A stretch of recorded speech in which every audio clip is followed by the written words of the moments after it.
Oh, I think it did. You know, I thought he really pitched a good game without having, you know, his best stuff today. He gives up that homer in the first, and then he got himself out of a number of jams by making some big pitches. And I didn't think his slider was as sharp as we had seen it, but his changeup was better today, and he battled through it.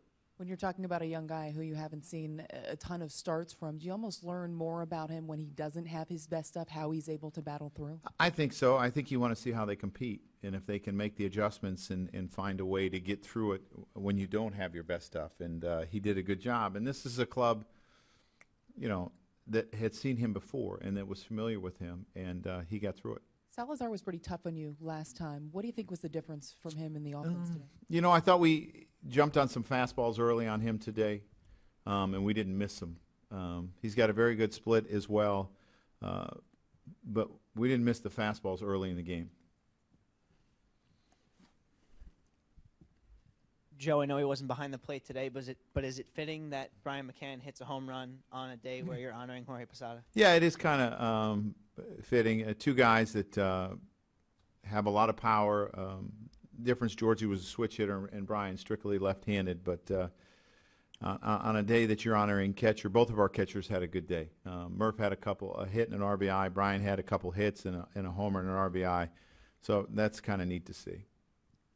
Seth? When Severino walked those two batters in the sixth, was there any thought of taking him out, or did you kind of feel that was a good learning moment for him right there? Well, I had had him up.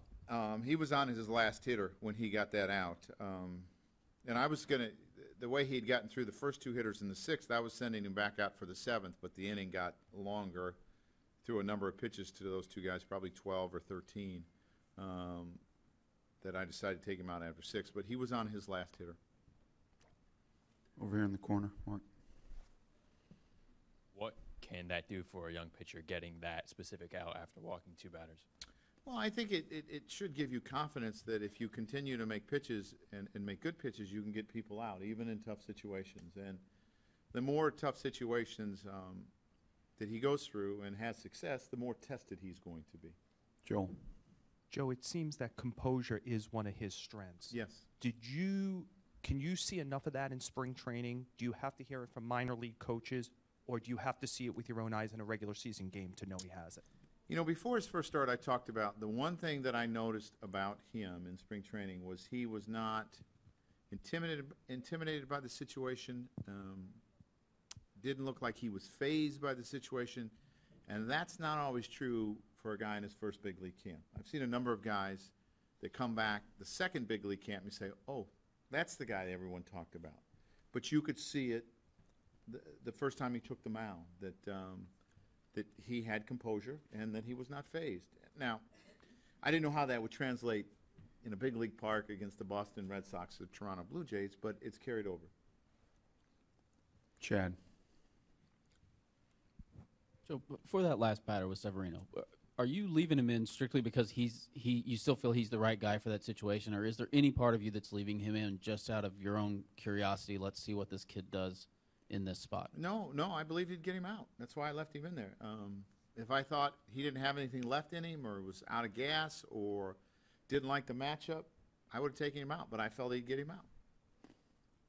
Mark, behind you, clap. Joe, I realize this is still very, very small sample size, but are you getting a sense of how good Severino is and whether he fits here now in the long term? I mean, he's somebody you're going to be able to trust down the stretch and maybe even into the postseason, assuming you get there. Well, I think that's a little early to put that type of pressure on, but I will say that everything we've seen from him, we like.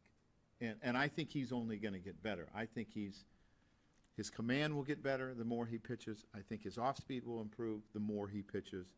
And he will continue to improve. And I think he'll be around a long time. Anyone else? Oh, yeah, right here, Ryan.